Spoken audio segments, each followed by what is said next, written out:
Welcome to the Killshot MMA podcast for UFC Vegas 100. And before he fucking says it, it is Dana's love letter to the Apex. Everybody loves the Apex. I like to jump in and get Monk's line out before You know he me comes. so well. Golly. I'm Sniper from DFS Army. Monk is next door, doing this on a Wednesday instead of a Tuesday because of election day. We won't go into politics here, but that's why we're a day late. And thank goodness, because we got fight cancellations, updated salaries, a bunch of shit to talk about. Before we do that, though, smash the like button if you're watching on YouTube. If you're listening anywhere else, go over to YouTube, subscribe to the DFS Army channel, and smash the like button there. Share with your friends. We're going to break down all now 12 fights on this card from a DraftKings perspective. If we get a replacement for who's what we don't have right now? We don't have the replacement for Cody Garbrandt is out, leaving. God, there's so much shit on this card in terms of scratched and this and that. I don't even know. Miles Johns has no opponent. Miles Johns. Well, they already took him off of fightodds.io. I don't see it anymore. That is already it was the co-main event. That's right. We lost our co-main. Golly, and we also have the golly twice in 2 minutes. This is shaping up to be quite the episode, boys and girls. It might be. The other change we got is Nicholas Dalby is out, which is good because I like to fade him and I can't typically get him right. He's out, and we got Zach Scrogin in. We will talk about that. That is, look, fight perspective, I think weak card. I think these cancellations actually open up some interesting GPP options for DraftKings that we can talk about. So, long intro aside, Monk, how was your week last week? And are you ready to talk about Dana's love letter? Dana's love letter. We had Noche earlier to the Mexican, to the Latino fans, and now we get it to the UFC Apex. Yeah, last week was good. A nice little fight card there. Boy, was I and a lot of other people dead fucking wrong on Marc-Andre Barrios. Wow, that one was terrible. So yeah, we're gonna eat that this week and keep it moving. There's some like you said, not great name value per se. I think there's 2, 3, maybe even 4. I don't know without ceasing to speak, but several newcomers on the card this week. Next week, I believe, is 309. So, yeah, it's the week before. Hopefully, we get some decent fights. Hopefully, we get some more finishes than we did last week. I think we had 3 subs, and that was it. Oh, no, we had the Stoltzfus KO as well. I mean, I got to give him a shout out. And he used to do podcasts here at DFS Army. You got to shout out Daniel Levy from Best Fight Picks, who's been saying for weeks now about the knockouts with the new gloves. And they really are not coming. Like, you as a stat guy got to dig into this. Where I am getting concerned, and last week is a pretty prime example of that. Yeah, I know the Marc-Andre Barrios got knocked out, but when you go full Justin Gaethje in round 1 for no reason, that shit's gonna happen. So I'll be interested to see if the KO numbers stay where they are. Before we break down this card, we got to do a little bit of MMA talk because I think some of the fights in this card we can roll through, and we got UFC 309 next week. Mm-hmm. Did you see Stipe? Stipe and John Jones are either just really trying to sell this fight, or CTE is already taken over, and they could just be lying. They're probably just lying. But Stipe basically echoed what John Jones had saying. Everybody would rather see John Jones fight me than John Jones versus Tom Aspinall. He's being told to say that. He's being he's got to be right. He's got to be. I hope so. 4 years and then that, yeah. That's. I'll give you Dana's like, I'll give you $1,000 every time you say this. I would just walk around with it on repeat. Anyway, so we got that fight next week, and let's actually last thing on this. I've been to pretty much every time the UFC is in the tri-state area. My ass goes. I've been to MSG multiple times, Barclays multiple times, gone down to Newark, went down to Philly once, Atlantic City. I'm not going to 309. It's a train ride. Too expensive. Yeah. Too expensive. Card is not good enough. No thanks. Just no thanks. And that's, I've gone out for International Fight Week. The main's not good. The main's not good enough. Like, what are we doing? And I'm obviously a big fight fan, and I just do better. Do better, matchmakers. Do better. This is not a good card. That being said, I'm still going to play my ass off in Skating DFS, through the end of 2024, they are. All right, let's move on. Let's talk about UFC Vegas 100 and how we can make some money over on DraftKings. Let's get to the money-making part of this podcast. I guess we should go bottom to top. First fight of the night. Honestly, don't know why this is the first fight of the night. We got Tresean Gore and Antonio Tricoli. Gore minus 162. Tricoli is plus 142. Fight ends inside the distance minus 170. Pretty solid number on this card. So we have some DraftKings potential to look for. I'll jump over to my other monitor real quick. Forgive me, boys and girls. Tricoli is 7,600. Tresean Gore is 86. Look, like I said, this makes for a pretty good DFS fight at minus 170.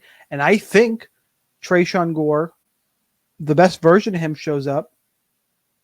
I think he's probably better than Tricoli everywhere. I think he's more physical. I like how he strikes. The grappling is there. But the dude, and I've seen it other places too, he'll go to a fight and just totally no-show. He is so untrustworthy that, you know, I don't know how you can get really behind him. And cash games, I wouldn't go near it. I do think he's better, but that really is, I'm repeating myself. That's the crux of this, is I think Gore's better. Don't trust him for GPPs. You can load up on both sides.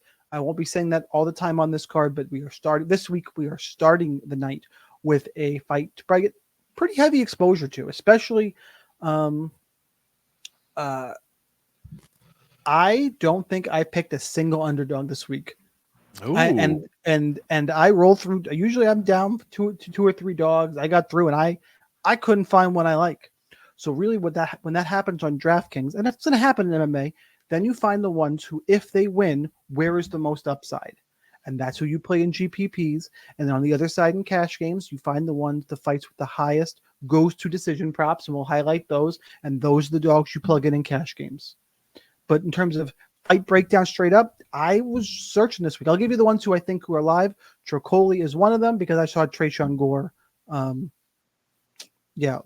He lost to Brundage. Oh, Brundage. That was it. When you lose to Cody Brundage, that's the problem. But I don't think Josh Friend is terrible. He's not high level UFC, but he's not awful. And that was one of the grossest guillotines you'll ever see. So it's there. I'll take Gore and just DFS GPP special. Monk, how about for you? Same. DFS GPP special for sure. Probably not touching it in cash. If I do, I'm definitely not touching Tricoli. Look, man, he lost to my new most hated fighter. I don't double spinning back fist. What? No, stop it.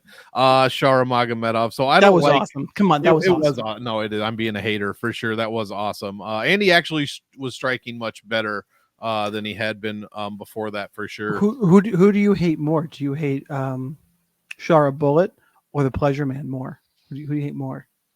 I can't really. I have to move my hate on to someone. I can't hate on a retired guy. You know what I mean? It was fun while it lasted, but you know, Pleasure Man retired altogether. He didn't get cut. I don't know. He's done that. He's out of the UFC. So I think he just got cut. I don't think he's retired. Maybe he should be. He's going to be back on short notice in 18 months. If he comes back, I'm going to watch you lose your mind. Number one with a bullet. Pun intended. But yeah, I cannot. Tricoli looked terrible. Yeah, he did go 13 minutes with Shara, but go watch that fight, man. He was a standing punchy bag for like 8.5 minutes of that. It was really pathetic, actually, how Shara couldn't finish him.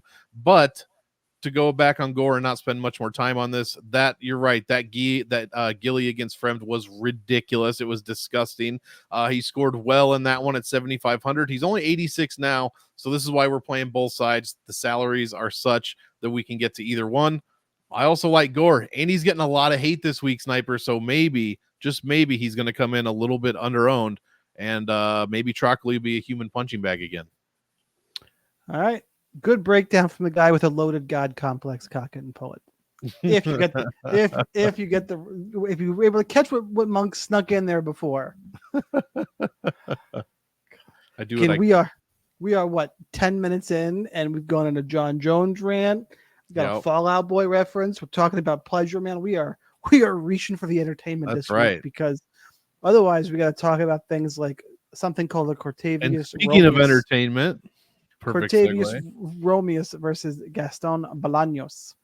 Okay, look, Cortavius Romeus blows ass. He's a -220 favorite. That shows you everything you need to know about Gaston Balanos, who's plus 185. Fight ends in the distance, -250. Well, fuck me. Now this is a week where we're gonna get to the boring shit in the middle of this card for DFS. That inside the distance number, you're targeting this fight too. You're starting off with some high exposure fights. I mean, the lineups kind of build themselves this week in GPPs when you're going to have a massive odds value and a couple of fights to jam in both sides on the main event. And you kind of go, okay, well, here we are. Romy is 8,700. Gaston Balanos is 7,500. Monk, where are you going with this shit show? This is ridiculous. The -250 is going to make, look, this is how I see it. The -250 is going to make it so everyone just plugs and plays this fight, which is probably the right thing to do. And one of my breakdowns, I forget who it was last week, I said when two bad fighters fight each other, there's usually either a high scoring finish or a high scoring decision, like a domination type performance. So I will be playing some of both sides, but I will be looking at DFS Army's ownership, which you should also do before I start to build my lineups. Because if this shit is like way too high, then I'm going to go under. I'm going to look to go under. These guys are both the fight's -250 because both these guys are bad. They have both been knocked out rather quickly. McGee put on a clinic against Bolaños, and Romeus lost his first DWCS fight in like 30 seconds. So yeah, this is not a good fight. When they both won their fights, they scored like 70 points or less. So somehow this is -250, mostly because the fight IQ, like I wrote in my articles or in my write-up, is going to be the lowest on the entire card. So play it for that. But if this is at like 60, 70, 80%, I'm going to really think about going a little bit under. This could easily be this week's Caio Machado, Brenson Hibeto fight. Easily. Oh, God. That shit was like -170. I know this one's 80 cents more, but this could easily go to decision. The problem is the context of this card. I mean, I guess you got Malik and Todorovich, Robertson, Pinheiro. We're going to talk about. Those are two fights I want exposure to. Yeah.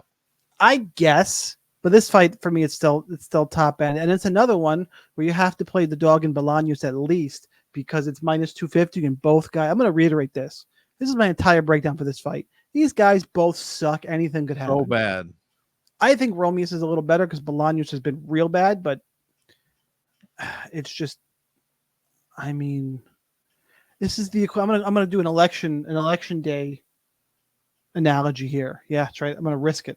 The geek's gonna fire me, but this is the equivalent of turning into UFC, and I'm gonna see. Jill Stein against whatever who was the libertarian candidate? Chase Oliver. There you go. That's what this fight is. Because what the fuck? The whole map is green and orange, and you're like, what the fuck simulation am I living in? Yeah, this is garbage. These dudes are like not young either. They're 30 and 32. Like, what the fuck, man? No, they are. Look, it's an almost 40-year-old. They are young as fuck, and I need you to shut up.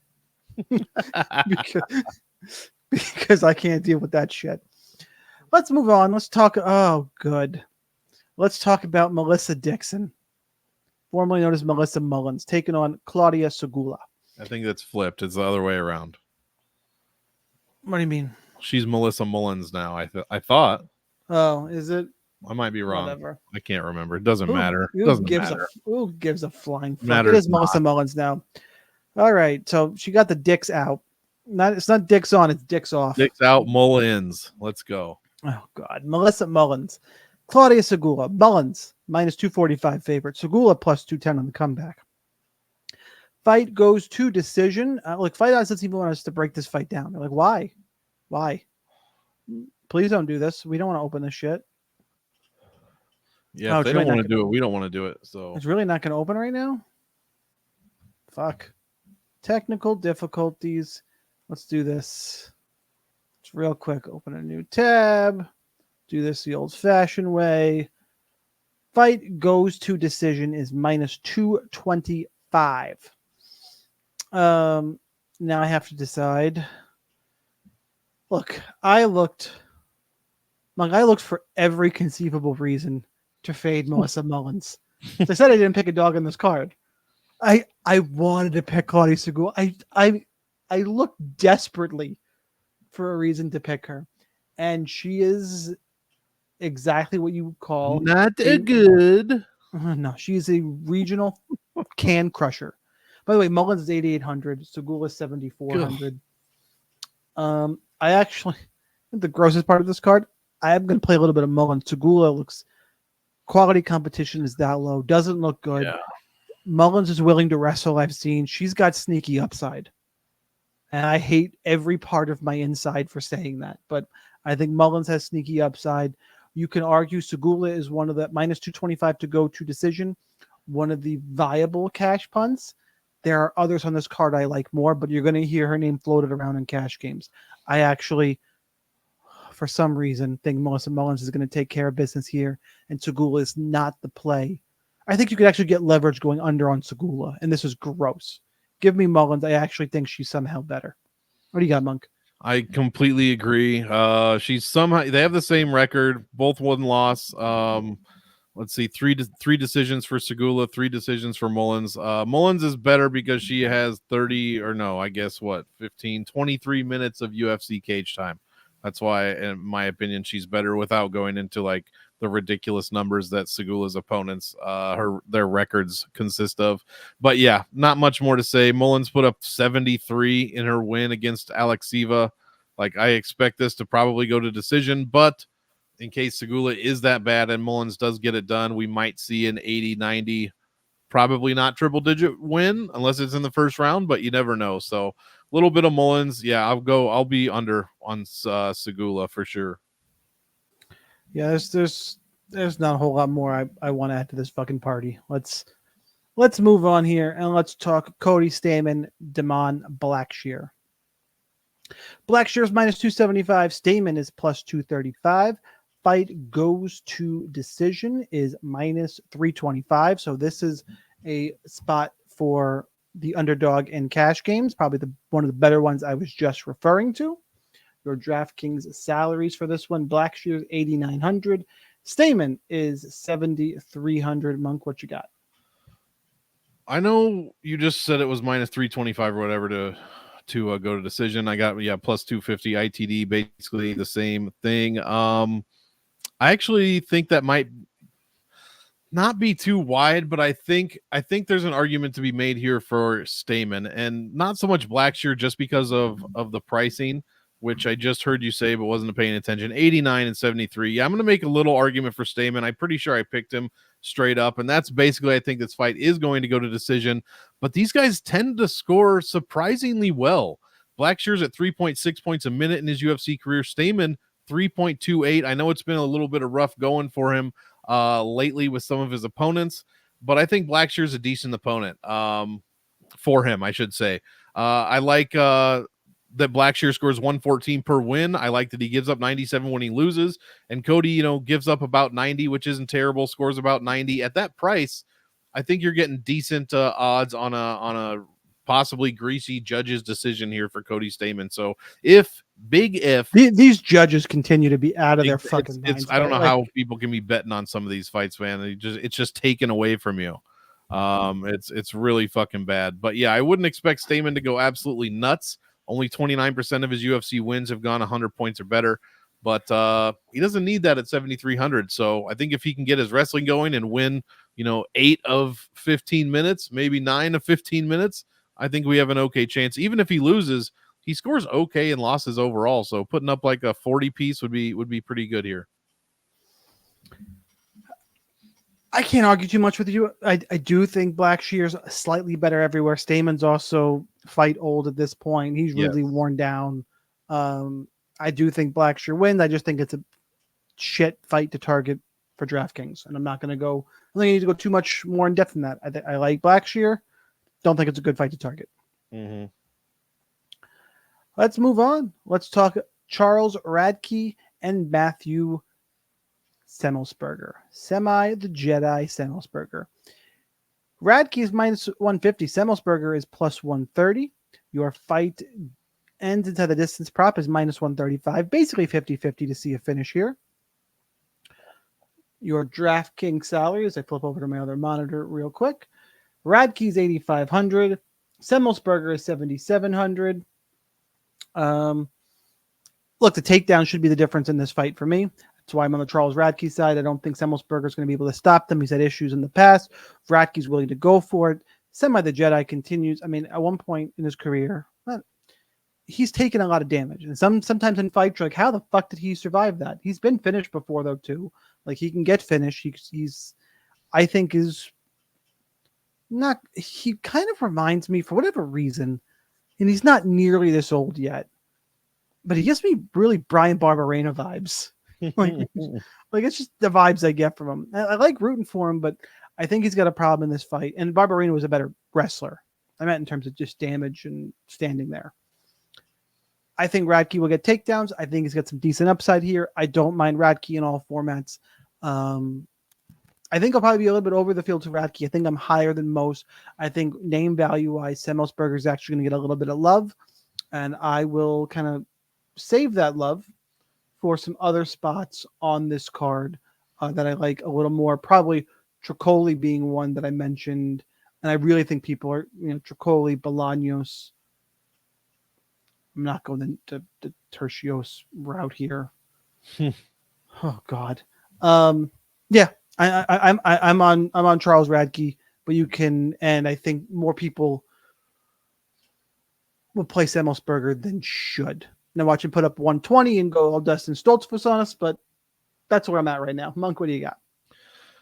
Yeah, that's kind of what I'm thinking here. I mean, Radkey does have the possibility of landing takedowns, but he had that possibility against Mike Matetha. He landed Mike or Blood Diamond, but we're calling him his real name because you don't go like 0-16 in the UFC and get to call by your nickname. So I gotta go watch that movie. It's good. It's good. I would do an impression, but it would probably get me in trouble. Oh, yeah, I've really seen it. I mean, I should say rewatch that movie. But yeah, so one takedown against Mike Matetha there, and I know he only fought Urbina for just under 5 minutes, but no, he didn't really need takedowns. He was getting knockdowns instead.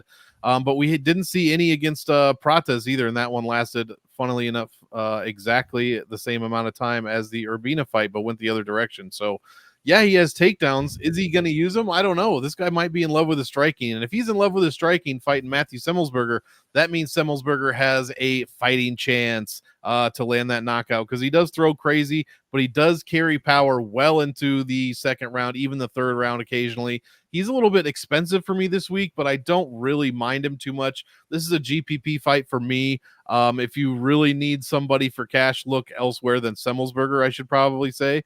But yeah, I think he's a GPP chance here. I don't trust Chuck Buffalo yet. With the 2 wins that he's had over subpar guys, like great nickname though. I don't trust him. It is a very good nickname.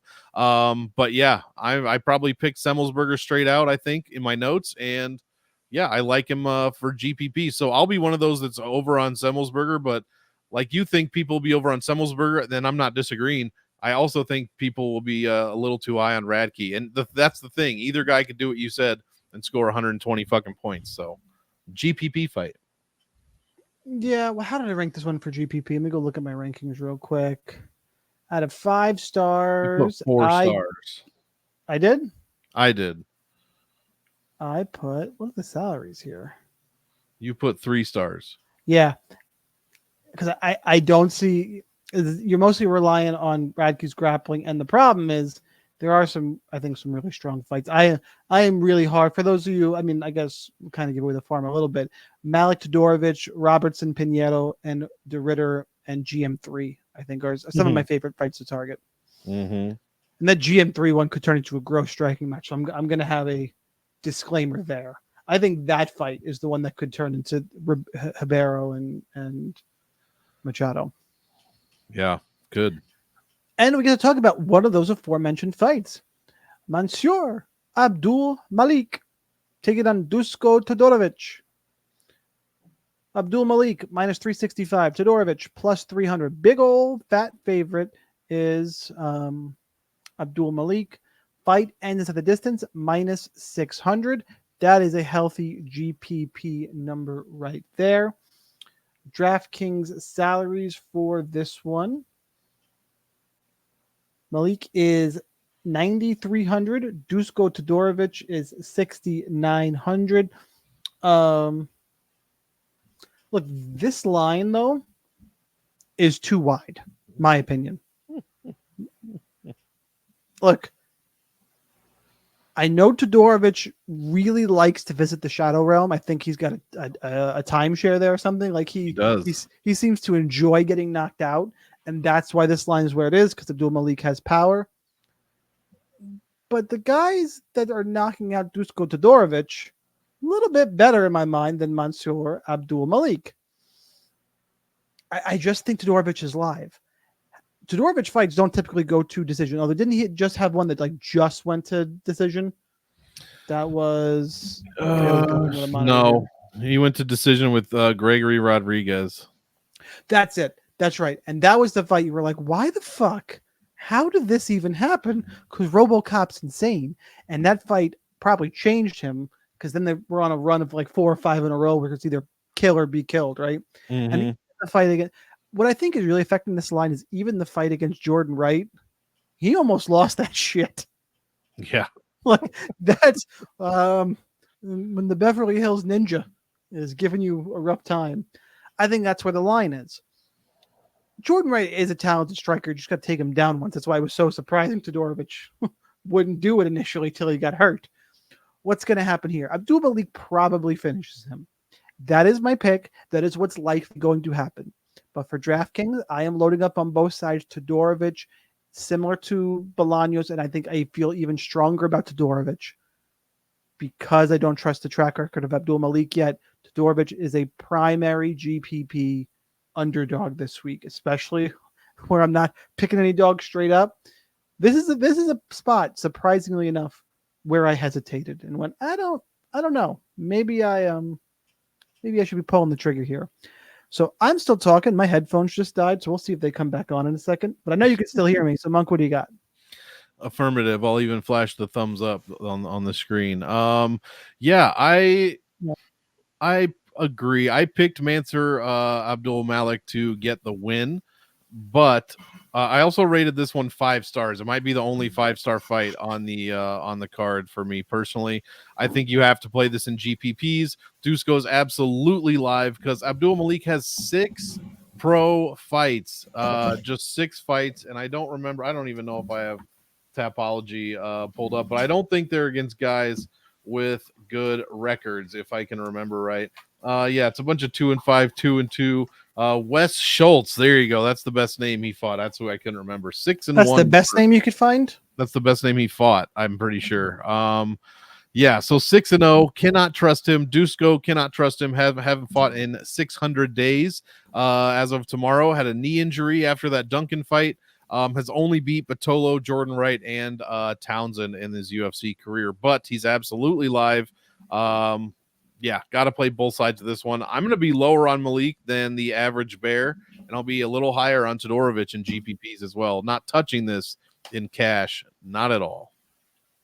I'm going to intro the next fight because I can still hear you for now, and then I'm going to try and switch out headphones, but okay. I'm not sure I have the right wires here, so this is going to be interesting. More interesting than half of this card. But let's move on, and let's talk about... Oh, God. I hope you fix it quick. I don't have much to say here. Oh, God. Zio Zaleski dos Santos stepping in, taking on Zach Scrogin, who's stepping in for Nicholas Dalby. Big thing to note here is that Zaleski dos Santos is going to be around minus 525 to minus 575. The comeback on Scrogin is plus 400. I believe that's the only lines we have available right now. No props available yet. That being said, though, this is enough for you to really analyze because at that price, Zaleski's going to be 8,000 on DraftKings. Mid-range salary because this is the prior matchup. So, Monk, how are you attacking this one? Well, on paper, this is what they would call a value spot or a free square, as a lot of people like to say.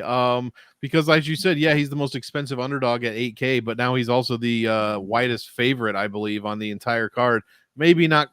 Maybe Prates is a bit higher, a bit wider. I don't remember, but he's up there for sure. Against someone named Zachary Scrogin, 7-0 professionally. So again, under 10 fights. 3 KOs. Can crushing, total can crushing. This is I think this is what I put. He's a complete can crusher. Yeah, I obviously it's Zaleski to Santos, but before you go throwing him in every single lineup, the one actual breakdown I will say is he doesn't score well, basically ever. I mean, he did score well against BSD when BSD he was making his debut and he was fighting up at welterweight.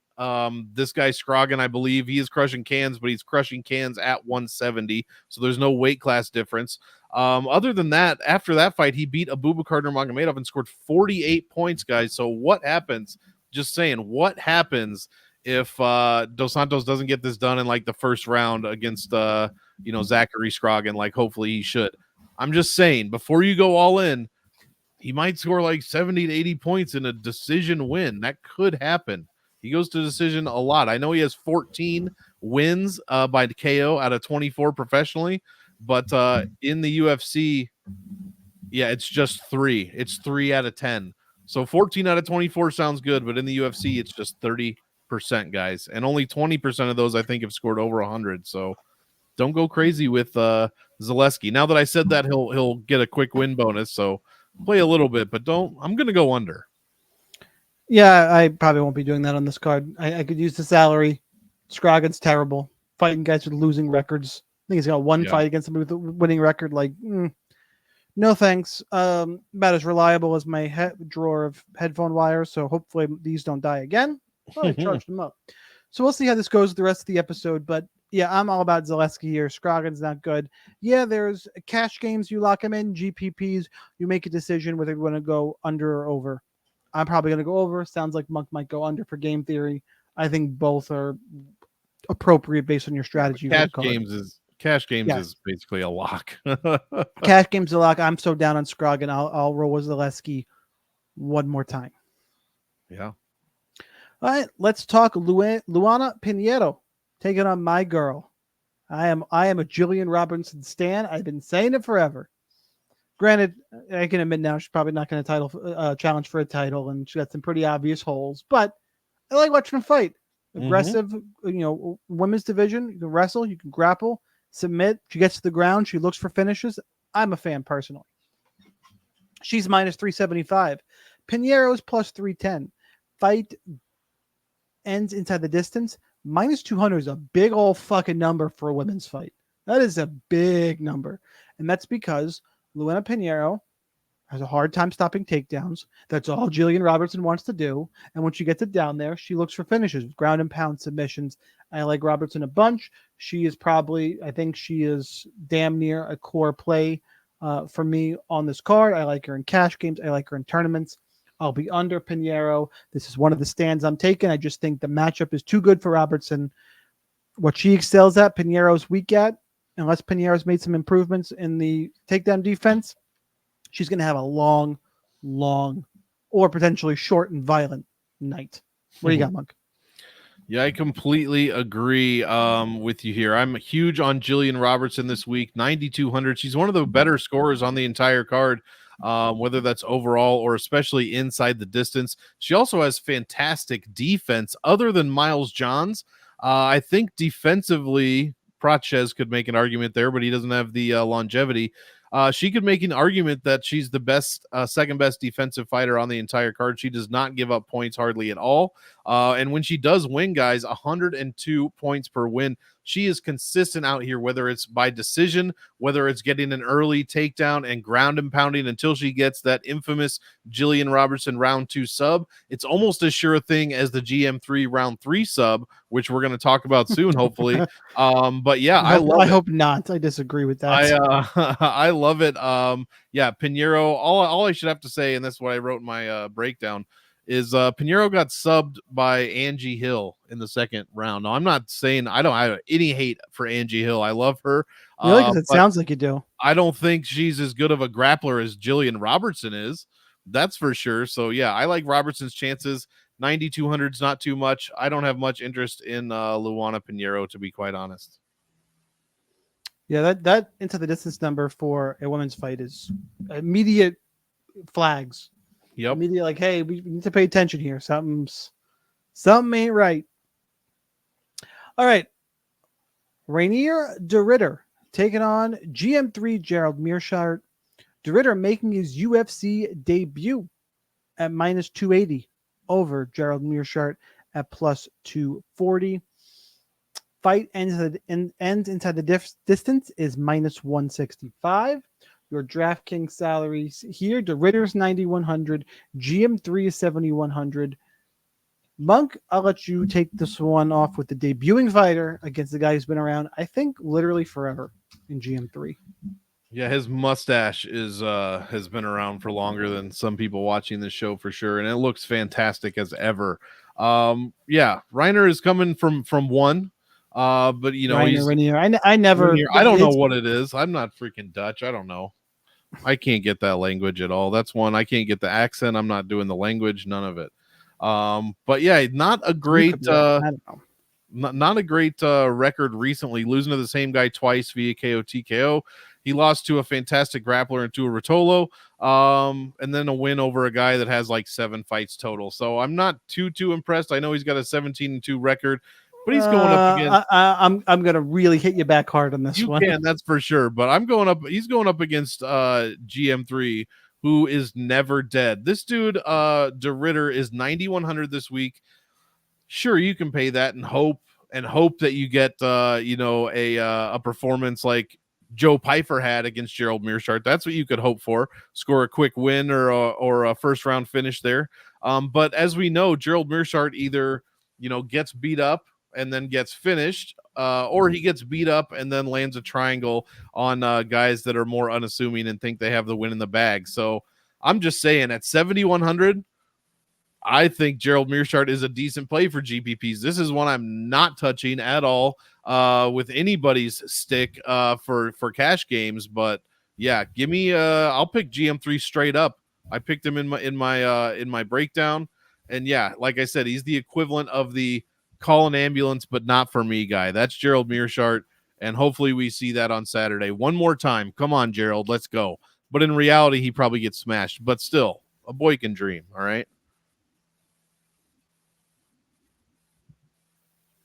I made the mistake, I don't know if you can hear me, of opening Tapology on a different tab, and it's you were all of my computer usage behind. Right now. Are you able to hear me, Monk? Yeah, we can hear you, yeah. Yeah, this is tragic shit. I'm trying to close it. Hey, it closed. God, Tapology. Fuck you, buddy. Fuck that site. Oh my God. And I was just trying to find out De Ritter's record is 17 and 2. And look, he is a 2-weight 1 champion. Like, that's not nothing. Yes, he's lost a couple of his last fights, but GM3, yeah, he's tough, but he's coming down this middleweight division. De Ritter, I think, is closer to his prime. De Ritter's also a judo player, a world-class judo player. And that's my issue here, is that Mearshart needs to get this fight to the ground. I don't know how he can do it against De Ritter here. I don't think his wrestling is good enough. De Ritter's got really good. I think he's a European medalist in BJJ. Yeah, he gets hip tossed. He gets hip tossed into a triangle. That'd be fucking hilarious. Yes, you know what? You can go ahead and play some GM3 in GPPs. Sure, I'm down with targeting both sides of this one.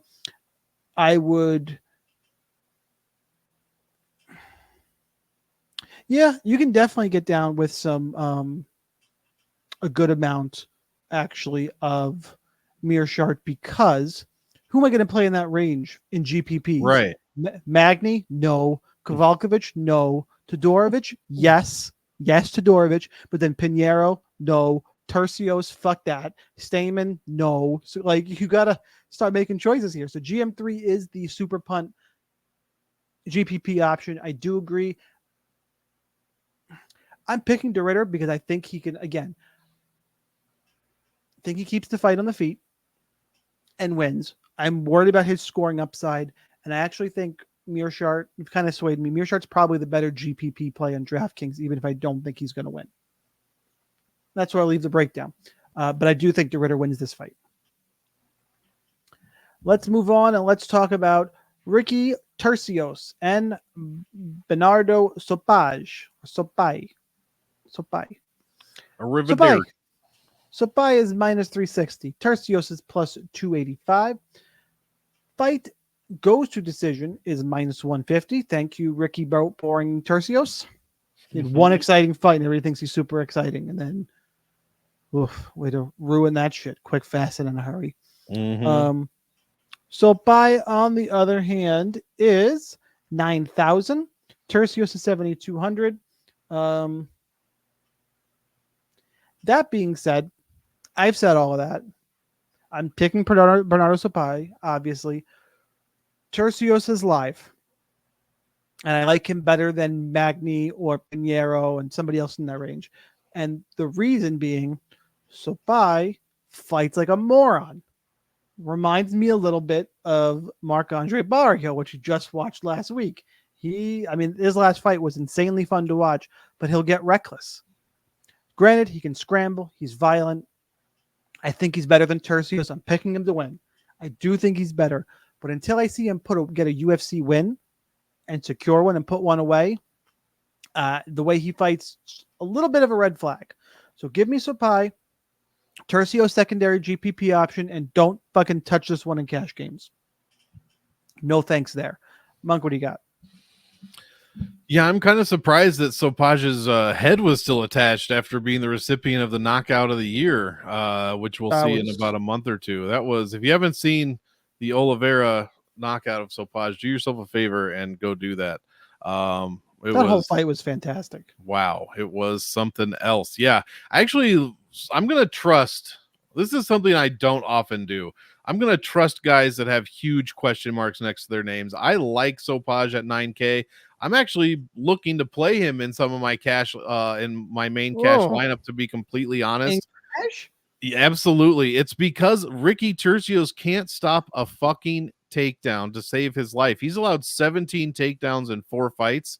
2 of those he won against Kevin Natividad and Brady Highstand. So I don't really hold those. I have immediate questions. Hang on, we got to talk lineup construction. You have Sopajan. How much salary do you have left over in that lineup?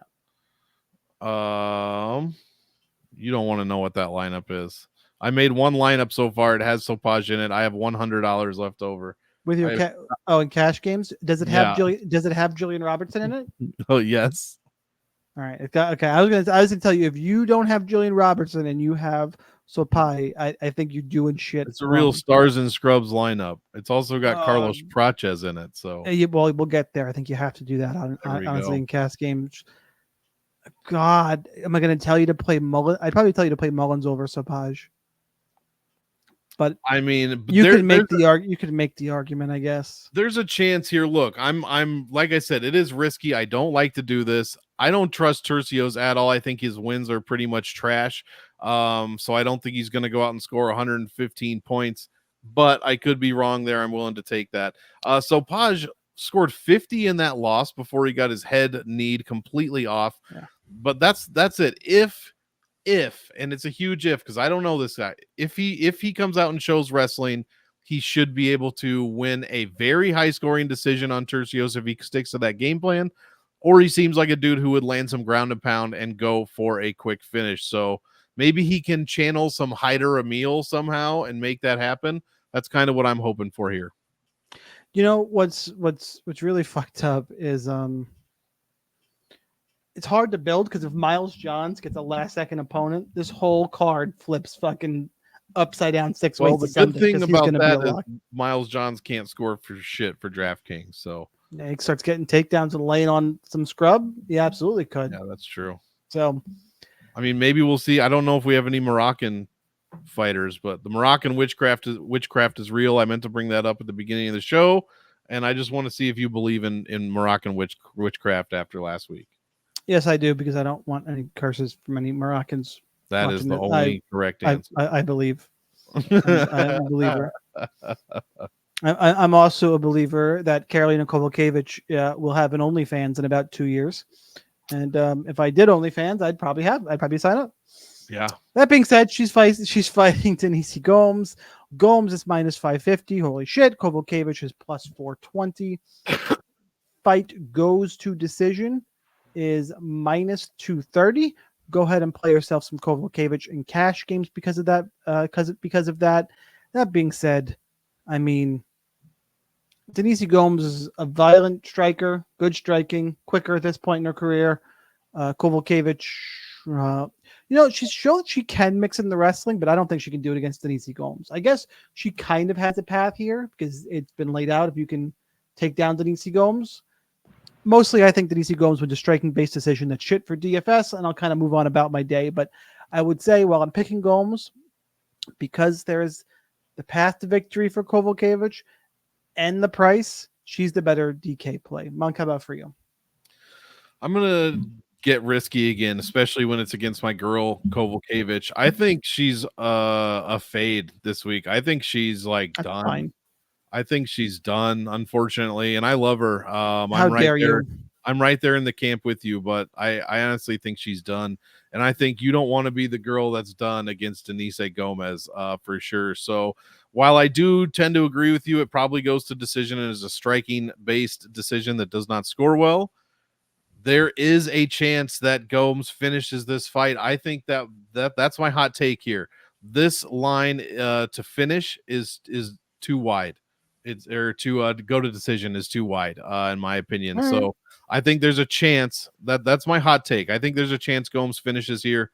I'm just it's so sad to see Karolina these days, but yeah, I'm going with Gomes. I think she wins. I'm not going crazy. I'm not going nuts with my ownership here, but a lot of people are going to just overlook this one because she's so expensive and it's a women's MMA fight and she scored 80 points in her last fight. So And Prates is right there. And Prates is right there. So there is a chance. I'm not playing her in cash, but for GPP, actually, I could play her in cash. I'm choosing to go elsewhere. But there's a chance she does go off here. All right, let's talk about. So we're skipping the co-main event, Garbrandt and Johns, because it's off. We'll see if Miles Johns gets a new opponent. Those of you DFS Army members, if it comes out, we'll break it all down. Just like when we get a price on scrogin, you'll have all those notes as well. If you want to join DFS Army, link down below. Sign up. It is cheap. We crush either screenshots fucking flying everywhere. Just go to the DFS Army X page and you'll see all those screenshots. Check it out. Join us. Links down below for the discount. That being said, now let's get to the main event. Neil Magny, Carlos Prates, the fighting nerd, Carlos Prates. You said it before me this time. I did it on purpose. I'm stealing your thunder today. Minus 750. Take it on Magny at plus 550. Prates is 9,600. Magny is 6,600. Fight ends inside the distance, minus 800. Under 2.5 rounds is minus 210. Look, Magny is getting fight old, and this inside the distance prop makes it not stackable. Do not stack this in cash games. No thanks. I'll just go ahead and I'll play Carlos Prates. Huge favorite. There are a lot of scenarios, it being his first main event. If he takes to the second round at 9,600, is he going to be optimal? On a high scoring card, it could be some worries. There are lots of scenarios where he is not optimal. He is not an all-in play. I'm probably going to have, I will definitely have north of 50%. Do I have north of 60%? Probably, but I'm not committing to that. And that tells you I'll probably be around 60, maybe 70, somewhere, it depends how the builds shake out. I'll tell you, if Miles Johns gets a new opponent, I'll absolutely be around 70% because then I can just slam in Johns and Johns, Prates, and Zaleski, yeah, and just the DFS slate gets Robertson. Weird. Yeah. So that being said, Prates wins. I think Magny's getting old. He can be hit. He can be finished now. I don't see where he beats Prates. I really don't. I know Neil Magny just prospect. I won't say fraud. Prospect checked Mike Malott. Prates looks better than that. Prates looks scary. So we'll see if Magny can do it again. And I've a lot of times Magny would send these guys back, and I would be all on Magny and make a fair amount of money. I've made my money betting on Neil Magny. I don't think this is the spot. I'm on Prates here. And like I said, don't stack it up in cash games. Just play Prates and GPPs. I might have a little bit of Magny just in case, but I mean a little.